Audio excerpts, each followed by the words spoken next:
Hello and welcome back to the Lapdown Podcast, who we ourselves took an unofficial, unplanned summer break because Dan has just fluttered himself around the Caribbean. But we're back because racing's back and Dan is back. His Wi-Fi might be here. Who knows? If Dan sounds a bit funky or he disappears partway through this, you know exactly what's happened. He's in a hotel and he's over there. Dan, how are you? I'm good. The summer break came at the perfect time, didn't it? And because nothing happened as well, it was so nice just to have a little bit of a refresh. Because sport sometimes, and I think a lot of people kind of feel this same way, sport sometimes can feel a bit overwhelming. It can feel relentless. It can feel a bit boring. Sometimes it gets stale. So to actually kind of detach yourself from something, not think about it for 3 weeks, is really quite nice. But we're back. I am in the motorsport mecca of the world, which is Trinidad. I don't know if any motorsport ever comes from here, and I don't know whether I could name you any form of motorsport driver that's ever kind of exceeded on the world stage from Trinidad or the Caribbean entirely, to be honest with you. But I can report back that Antigua would not be suitable for a Formula One Grand Prix. You've done some scouting. I have done some scouting. I think, first of all, the circuit would probably loop the entire island. Mm-hmm. Which would be cool. Secondly, it would be very cool, to be fair. Just a nice coastal road. And the other thing as well is obviously it would be a street circuit because that's the way that Formula One works nowadays. Yes. Is that the roads are fucking dreadful and probably wouldn't be suitable. I won't say definitely because I've never tested it, but probably wouldn't be suitable for a Formula One car that has a ground clearance of about half an inch. Yeah. Yeah, okay. So I'm just going to scratch that off there because we were thinking about it for 27. I was going to speak to Stefano, but we will not think that. I'll have a bit more of a hunt around in Trinidad, see if we can get kind of a Port of Spain Grand Prix on the cards. The Port of Spanish Grand Prix? Yeah, sure. Hey, Spain have got 2 next year. Why not have 3? Yeah, the Spanish Grand Prix and the Port of Spanish Grand Prix. Perfect. What more could you want? We tried that in Valencia. It didn't work. Did you see, by the way, this was, I want to say a week or so ago, and there's someone has simulated the new Qatar. Qatar? Where's the one that the Mario Kart track? Is it Qatar or Saudi? Oh, Saudi. Saudi, on top of the skyscrapers. On top of the Mario Kart track.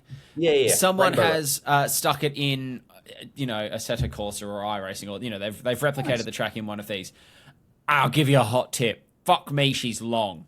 I mean, now I appreciate this is not an official render of the track and it's not an official thing. And I think the car that they were using only had 7 gears but some of the straights just kept going. And then you would turn one corner and now because we drove all the way to the south, we have to turn around and drive all the way back to the north again. It just felt like so much of it. We just sat there going down a motorway. It looks ridiculous. It looks relatively good fun. I'm going to be honest.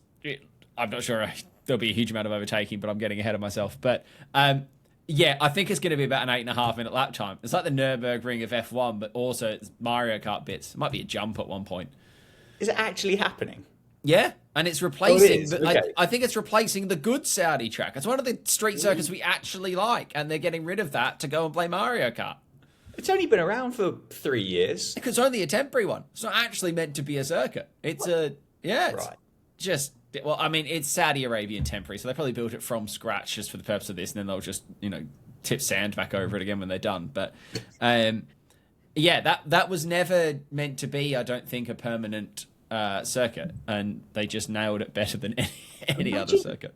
Imagine living in the apartment underneath the circuit. Imagine sitting there, kind of, you're not a Formula One fan, but you're just tucking into your Sunday roast dinner, your little roast chicken, roast potatoes, carrots, parsnips, peas, and all that. Because I assume that's what kind of the kind of classic Saudi Arabian roast dinner would be. And all of a sudden, you're just about to kind of, and Crofty's gone, 5 lights in a way, just the whole thing shaking, and the chandeliers going backwards and forwards, and imagine that for like 2.5 hours being in the. Would the penthouse even carry any value at that point?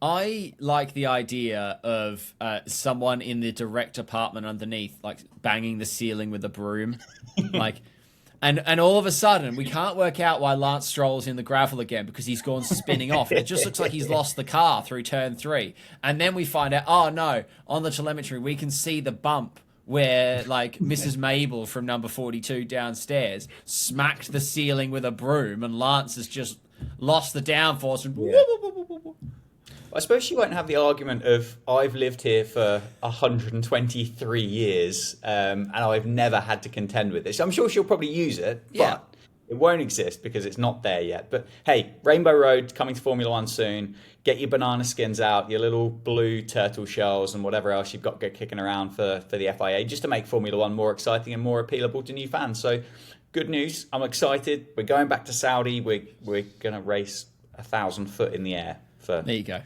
Shits and giggles, I can only assume. Yes, shits and giggles. We'll transition on to other tracks then. Should we talk about Zandvoort? Because Zandvoort's going. So we've got Mario Kart coming 1,000 foot up in the air, and then we've got seemingly below sea level Zandvoort, which is going. Thoughts on Zandvoort as a track? We'll do our usual thing of having played it in the games and track business in general. Yeah. I mean, I think the best analogy I can use with Zandvoort is you have to chew through it, don't you? It's not a delectable thing. It's like a stale stroopwafel. Ooh. It's something that requires some serious molar work to get yourself through the 78 laps of Zandvoort, because it's only about 30 seconds long, isn't it, for the circuit? And nothing much happens. It's got potential. Don't get me wrong, it's got potential. The photographs that you get from there are incredible. The camera angles, the banking, the fans, amazing. The flares when Max wins, because I think he's won 3 out of 4 or something at Zandvoort, and it's all orange. And when they don't win, it's a McLaren, so then it's all orange anyway, and it's just fine. Everybody's quite happy. But it is boring as shit, isn't it? Which it shouldn't be, because it's all roller coaster business, isn't it? And it's left and right, and they're upside down on themselves, and then Danny Rick's in the corner, and you've run into him.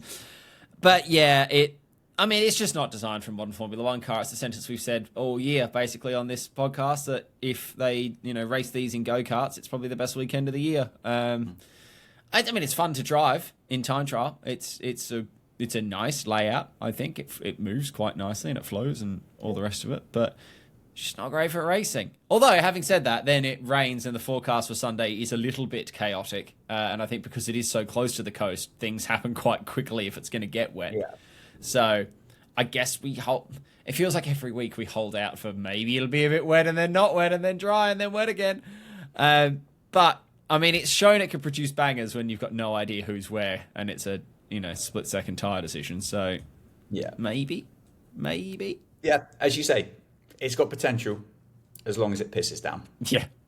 And then it's the last one next year and they've got a sprint to finish off, which, again, I don't know why we're sprinting around tracks that we know aren't necessarily big on overtakes. Is it completely done at 26, or is it one of these ones that kind of ends up in one of these lottery rotations with the other half a dozen European circuits to make sure that we can go to San Francisco and Detroit? Their own website says for the final time. Kansas City.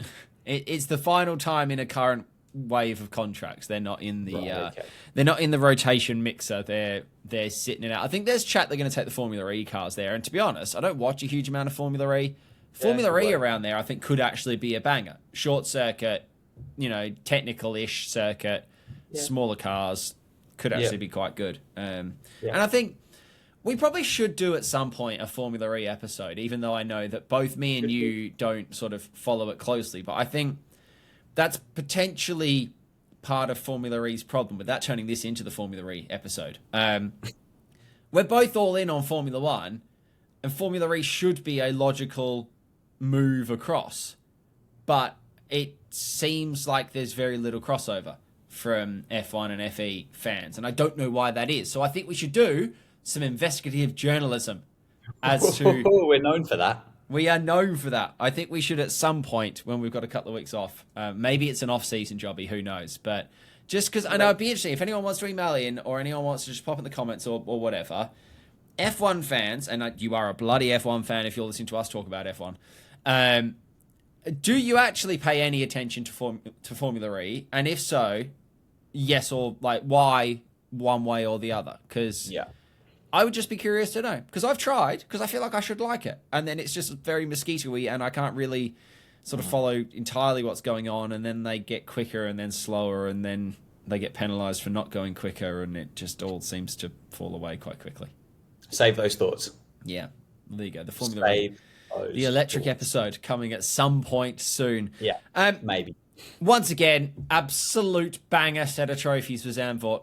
Well done. Well done. Well, you say again. Yeah. It's not always though, is it?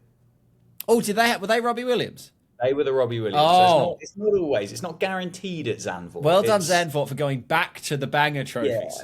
Yeah. I mean, the bar was set pretty low with old Bobby, but it's good to see that. It's good to see back. Good to see back to what we want to see. We don't want to see kind of some Sharpie piece of paper stuck to a plinth. I'm not interested. I don't care. Give somebody something worth driving for. Make it a bit of a show at the end of it, and happy days. You love to see it. It's just nice, isn't it? It makes you feel better. Plus, as well, we have to make the most of it for the next 2 years because then it's dead. Yeah. I think it's going to be replaced by the Port of Spain Grand Prix. The Port of Spanish Grand Prix. The Port of Spanish Grand Prix, just for the Europeans, so they don't get confused. Exactly. You're trying to target that American audience, you see, so it's just easier. You know, they know about Spanish and stuff over there. Sorry, folks. We talked a bit about trophies on this pod, and I can't decide whether or not I think that they should mandate that the trophy in some way represents the country of. So obviously, like, we had the Lego trophies recently, which were really quite cool. The opening kind of syllable of the word country, then, didn't you? I'm Australian. It happens. But then you get, like, is it the Red Bull ring that's the track Just map? a track No. map, isn't it? Yeah, is that the Red Bull? There is certainly one. Austria's a track map, yeah. Yeah, which I like that. That's quite cool, and I think that's maybe where I would let that slide in, because I think they used to make that out of like wood from the forest it was in, or something. Like, there was some cool stuff like that. That I'm really on board with.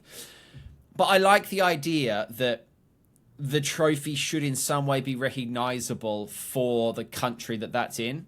And I know I've romanticized before this idea that we're going all around the world and it's nice to go to different places.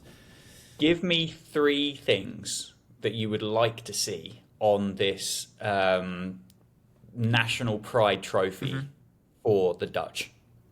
I don't need 3 things. I just need it to look Dutch as fuck. And I would say that the Zandvoort Trophy looks Dutch as fuck. Okay. That's all I need. Fine. I need, oh, look, that trophy is country as fuck. So, you know, America's got 3 Grand Prix, right? But the Texas one, big bowl of chili. Cowboy hat trophy. Gun trophy. I don't know. Just, I should be able to look at that trophy and be like, that's that country. I see what's going on. Big teacup for Silverstone. The wheel's cool, I know. They can have the wheel as well. But also just a big fuck off mug of tea. Or maybe a flag painted on a roundabout. We won't get into that. What do you see happening this weekend, please? Is anyone going to have done... Well, I know they can't do anything over the summer break, but are you just expecting more of the same through the second half of the year?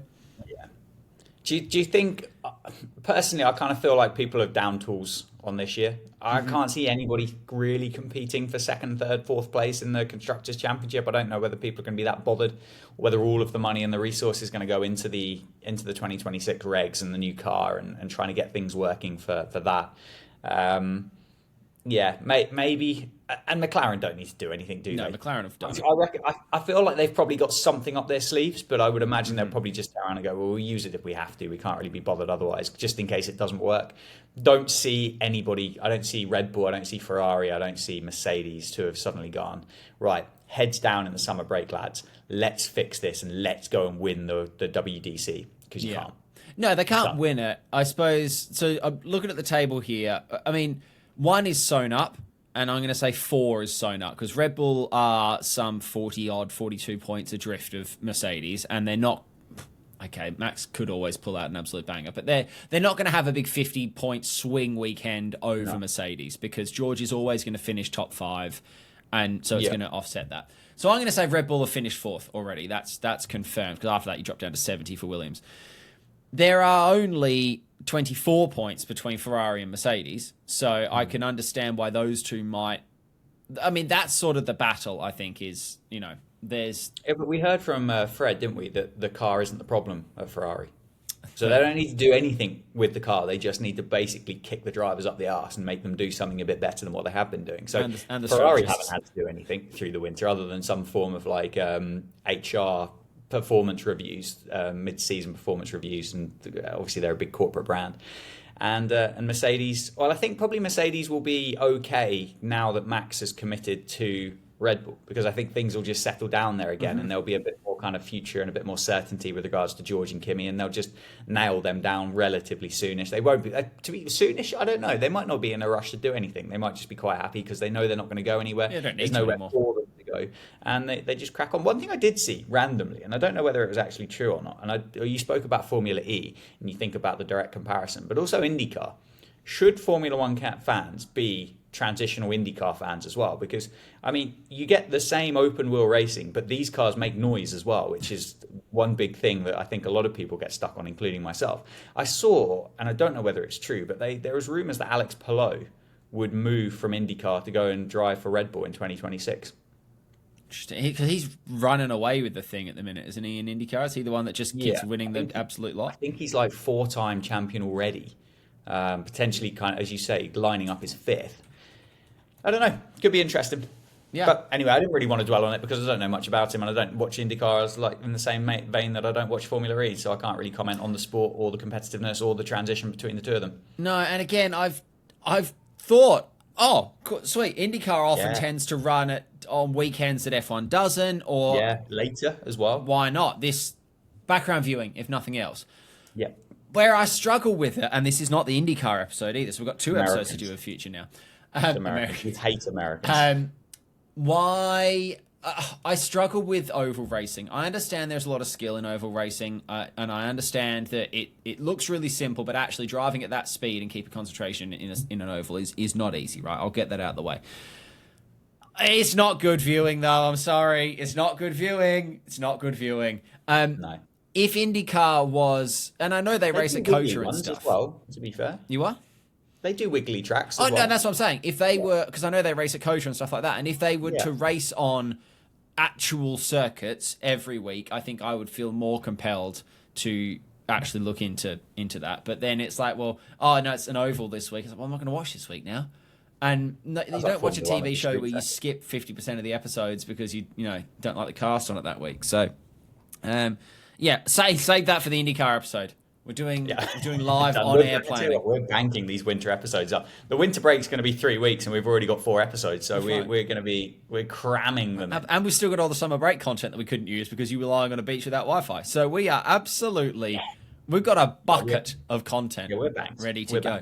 If at any point that we need to take this more seriously, then we can really kind of hammer down on some of these brilliant ideas that we've discussed. Yeah, we can. Yeah, we can. Yeah. Get the library up, lads. Right, 2 small bits of news. We touched on earlier that it was a quiet summer break. I think we did say, not that we know what's going on, we did say before the summer break it was going to go one of 2 ways. Either it was going to be an absolute shitstorm because Max had moved and then all the other cards underneath sort of flying all over the shop, or Max was going to stay and that kind of meant that nothing happened. And it was the latter. We did have 2 bits of news, though. One of them is sort of not particularly exciting, but they're no longer called McLaren. They're now McLaren MasterCard from next year. I'm going to ask you a really blunt question. Does anyone actually care when F1 teams have title sponsors? Because I'm still going to call them McLaren next year. No one's ever called them Scuderia, Ferrari, HP. No. If you're complaining... Or Hewlett-Packard if you're not friends. And if you're complaining in social comments on McLaren's Instagram being like, this is shit, this has ruined it, you've lost aura. No, they haven't. They've not lost aura. They've gained the aura of several hundred million pounds. I would argue that's quite a bit of aura. Yeah, I mean, basically, it's where all of your late credit card fees have gone, isn't it? Yeah. What MasterCard have banked up over the decades, and they've just given it to McLaren for the sake of it. No, I have a thought about it. And firstly, my thought about it is... No, because nobody is going to suddenly turn around and go, oh, who do you support? Oh, I'm a McLaren MasterCard fan. Yeah. Just you don't kind of stick the sponsor in because actually the sponsor's kind of irrelevant to a fan. It doesn't really matter. I mean, you could rebrand Man United, couldn't you, to Man United's GoPro or something, and no one's going to go, oh yeah, I'm a Man United GoPro fan. Well, it was Oracle Red Bull Racing for the entire Verstappen domination era. Exactly. No one has ever said the sentence Oracle Red Bull Racing before in their life. No one knows what Oracle does. No, what No are one they? knows What do they they do? Is it tech? Is it exactly. finance? No Is one, it? I don't know. and equally, I couldn't tell you anybody that's ever bought any form of Hewlett Packard product since the invention of any form of Apple product either. I don't know who buys Windows products. Anyway, we're moving on. My thought about it is I have a memory of McLaren and potentially Zach Brown being quite proud of the fact that McLaren were the only team on the grid that didn't have a sponsor in the name. And they really kind of like dialed down on it. They nailed it down. They were like, yes, this is what we're here for. This is what we're proud of. And in the same season, they've kind of not sold out, because that's not the way that business works, is it? They haven't sold out. They haven't sold their soul. They've raised capital essentially. And they need that in order to kind of stay competitive, stay at the sharp end, keep developing, do whatever kind of community good projects and whatever other things that they're doing at the same time to keep all of that going. And that's fine.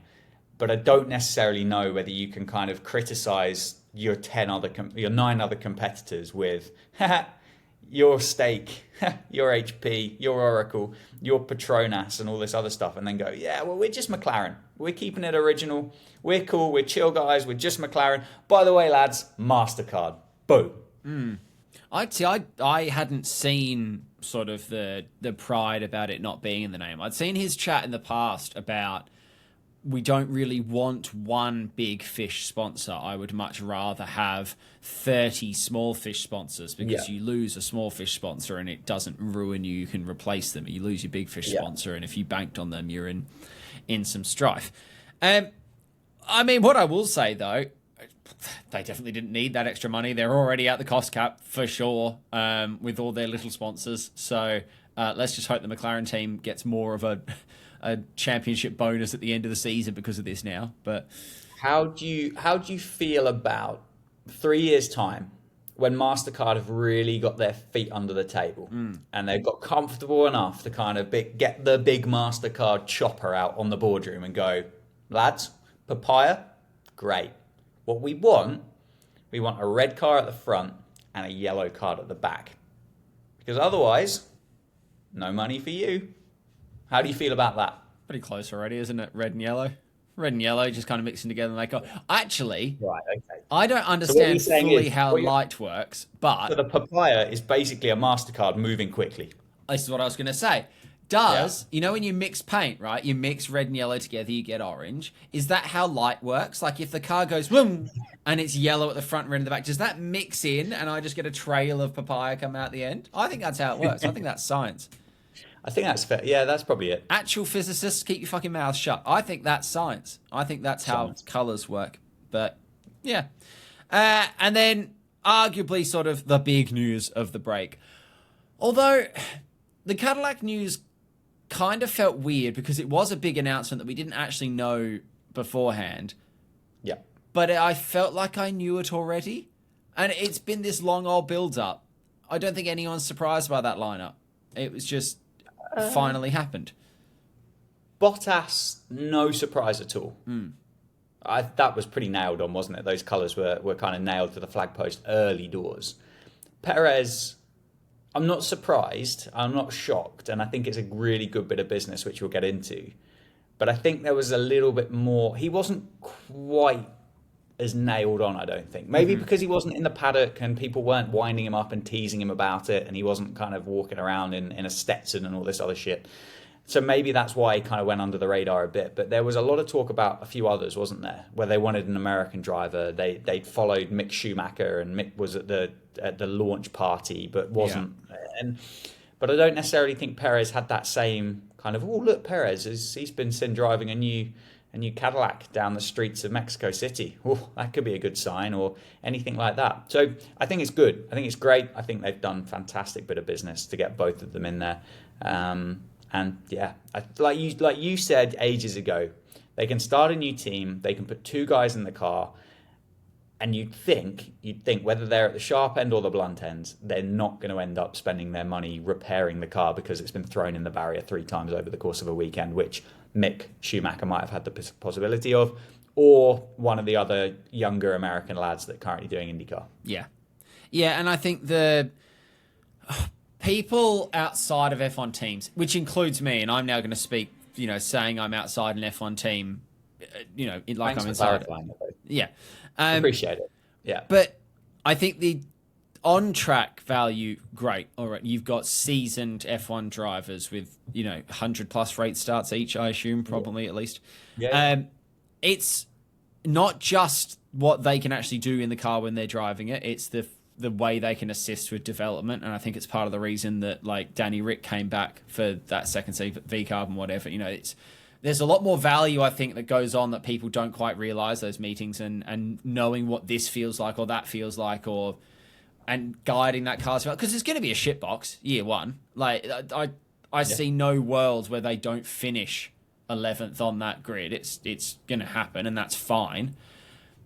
But will they get up to speed quicker because they got those two in there? You kind of got to say yes, surely. Yeah. Yeah, I think you probably would do. I think you'd have to. I do wonder if it's the ultimate driver pairing that they wanted from day one. Mm-hmm. I don't know whether it was. I'm not sure. I'm not saying it's a bad one, and I'm saying the driver pairing available is going to be right up towards the sharp end of what they could possibly have had. But I do remember there was some serious talk about Daniel Ricciardo, but I think Ricciardo kind of said quite early doors that he's done. Yeah. He's not interested in coming back. But I think Cadillac had kind of mused that idea with regards to Ricciardo. He's loved in the States, isn't he? Yeah. So I wonder whether Perez Bottas is the number one, or whether it's kind of the second option if Bottas Ricciardo was potentially the first choice for them. Not that I think it matters, and I think, to be honest with you, they've gone for the safer bet. Yeah. They've got the off-track personality in Bottas. I'm sure he has a hell of a lot of investment behind him anyway, but he's got that off-track persona. He's got the social media stuff nailed, and then they've got the entire funding of Mexico behind Sergio Perez. So, and including some of the Formula One broadcast people and all that other good stuff as well. So. Yeah. They've picked some pretty good options there, haven't they? But my kind of thought with regards to Cadillac, now we've got that nailed down, we can stop worrying and piss arsing around about who's going to drive this shitbox and who's going to finish 21st and 22nd next year every Grand Prix. What can we expect from them? Early doors, let's not go massively into it, but what do we expect from Cadillac? High level thoughts, early doors, what do Cadillac do? Now, from my sports media background, I've mentioned that on this podcast before, I was quite interested in the way they announced their drivers, because I think they will already know what their social plan is for next year. Not specific posts, but they'll know what tone of voice they're going with, and they'll know sort of how they're going to present themselves. Getting Keanu Reeves in to do this like high emotion, dramatic, high production value style launch trailer, I think sort of puts your flag in the ground a little bit. So before we started recording, you mentioned like, are they going to go the V-carb approach of being sort of that relatey Mimi team? I don't think they will. I think they will try and go as Fox Sunday night football as they can. I think they will lean into that like epic American style cool approach, I think, rather than the Mimi side, which I think is probably the better move. Not that there are only two options. You can either be epic or you can be Mimi. There's plenty in between. Yeah. But I think if you come into the sport, realistically, they're going to be dog shit to start with. If you come into the sport and then you're also the meme team, you've got to be careful that people don't start to question if you're actually taking it seriously. VCarb are quite lucky this year that they're not doing terribly, so they can be that off-track meme team and no one's being like, stop posting fucking TikToks and spend more time developing the car, because they are related. But I get the impression that they're going to try and go really epic. But I also, and this is now getting deep in the weeds of sports media, I found it very interesting that all of their launch media was portrait video, right? And me and you can gush over this as a content creator and a former media person. They've gone high production values, high cinema, portrait. Even when they've uploaded that to traditionally landscape platforms like YouTube and stuff, it was a portrait video inside a landscape frame. That's really interesting to me. It's probably really interesting to nobody else, so I won't harp on the point with it.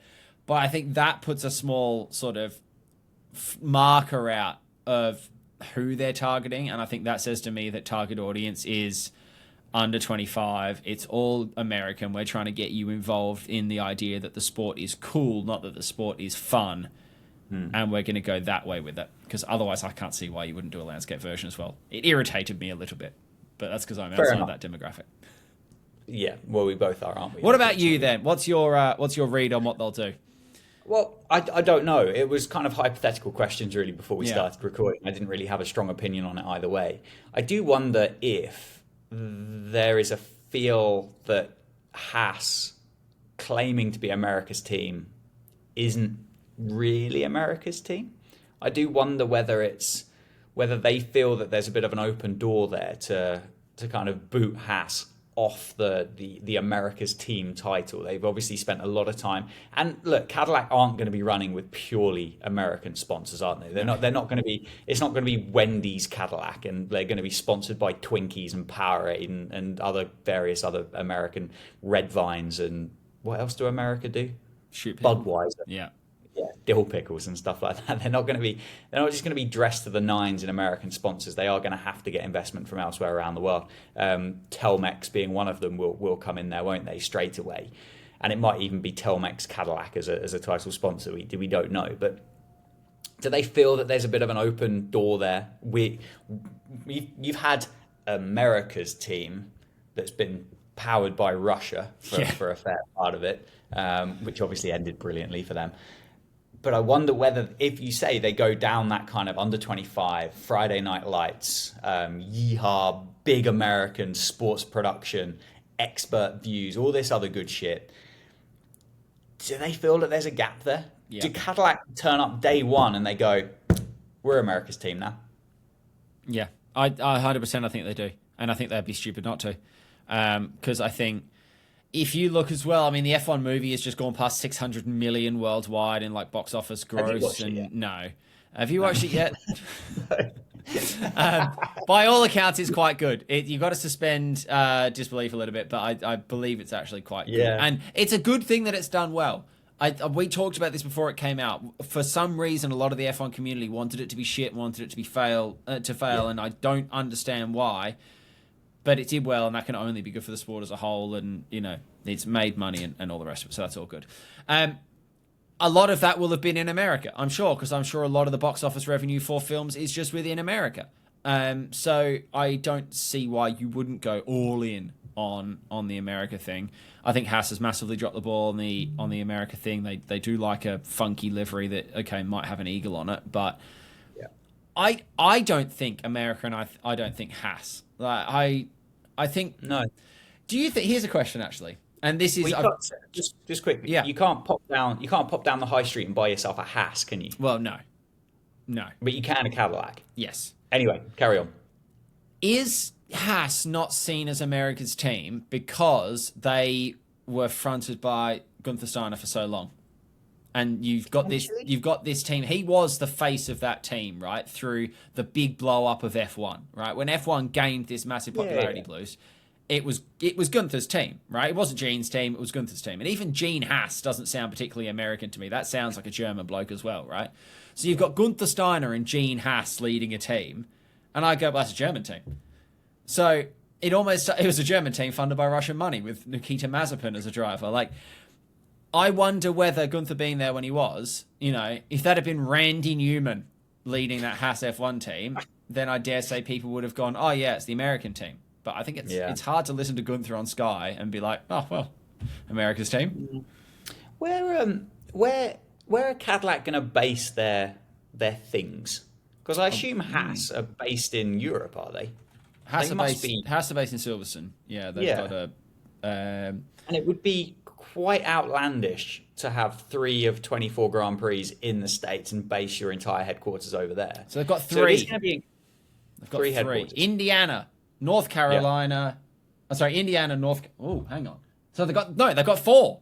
They've got 3 in the States. They've got Indiana, North Carolina, and Michigan, and then they have 1 at Silverstone as well. So I dare say they'll probably do some R&D stuff in the States. They'll probably do more like realistic stuff because you kind of got to do it in Europe, in a European base. What they're going to struggle with, and I'm not saying there was an American driver that ticked all the boxes to go and sit in that seat, but the people that you're going to hear from Cadillac aren't going to be American. Yeah. And that, I think, is going to be the bit that potentially makes it a bit of a harder sell as America's team. Because even a team principal, I don't think the only guy I've seen talking about it was British, and I don't think he was team principal. I think he was a bit further up the chain. I think he might have been the equivalent of a Helmut Marko type chap. But he was British. Obviously, one's going to be Finnish, the other one's going to be Mexican. The team principal. I mean, it's not to say they don't exist, and it's not to say somebody couldn't do the job, but there's nobody in Formula One that's kind of top dog, second in command, or potentially recently sacked from a Formula One Grand Prix team that has an American voice that you are going to hear from. And that, I think, is going to be tough to sell, isn't it? Sorry, I've just found out who their team principal is, right? And you want to talk about American voices, right? We're talking about funny accents, and we want to hear like some yeehaw from America's team principal. Team principal is Graham Loudon, and he's from 16 miles west of Newcastle. Yeah. How's that going to go selling you a Twinkie when it's a bloke with a Newcastle accent? Why, lads, we finished last. Right. Right, come on, let's pick some drivers for ourselves, shall we? Yes. Well, actually, very quick point before we move on from Cadillac. Valtteri Bottas, what a fucking photo. That's all I've got to say on the matter. The fact that everyone assumed it was AI and it wasn't, I mean, stunning. Absolute perfection. Right, let's... now, if you feel like Dan has not reacted to his drivers as we go through this segment, I'll tell you for why, because it may well not load on his Wi-Fi. So yes, if you think, oh, he was very unexcited to get a combination of Norris and Piastri, it's because he can't probably find out until that's not going to happen. Until I announce it to him. Right? Do you want first pick? Just a quick state of play. 142 points to me, 169 to you. So you've got a 27-point lead after 14 Grand Prix. Yeah, right. Here we go. 14 Grand Prix, does that mean if we're on odd numbers, it's going to be me? Is Netherlands 14 or 15? This is round 15 of the Formula One Grand Prix. I think it's me. I think I'm odd. Here we go then. For you, in Zandvoort. Can you see the wheel? I can see things. Here we go. Oh, yeah. Oh, it's Carlos. It's Carlos. It's Carlos. It's Carlos. Carlos Sainz. Is he the guy that sometimes drives for Williams? He is, I believe he is in the Williams team. Yes. Right. It's not Albon. Yeah, Albon, who's stuck at, I think, P5 through FP1, which has happened on the day of recording this. So, good stuff from him. Although the Astons were P3 and P4. So, that's all you need to know about that. Ignore who my first pick is. We don't need to worry about that. We'll just move on. Oh. It's America's team, though. America's team. With the Frenchman, it's Esteban Ocon. Not great. Not what we needed. I think that probably offsets Carlos. I think they're probably on a similar pegging for potential points, those two. Yeah, I mean, you're both kind of expecting them to get no points, aren't you? Yeah, so exactly. That's fine. Exactly. I'll keep Speaking of no points, it's Yuki Tsunoda. Come on down. Isn't it concerning, and I'm sure I've said this in the past when he's come up on the wheel, that the second Red Bull driver is me instantly going, well, speaking of no points, like we're at the stage where we just expect that to be P11 at best. Yeah, that's a shame. Yeah. We could really do with a box office weekend at some point on the wheel. Like we could really do with, okay, it's a red car, it's Louis Boy. Okay. It's Mr. Big Announcement. That wasn't a big announcement. Okay, so he's the difference maker this weekend, straight away. Is potentially. For me, Lewis holds all the cards this weekend, I think. If there's going to be a big shake-up in points, it's going to be because Lulu's done something, I think. So that was, I've got Esteban Ocon and Lewis Hamilton, and you have got Yuki Tsunoda and everyone's favourite driver, Carlos Sainz. Yeah. It's two good teams.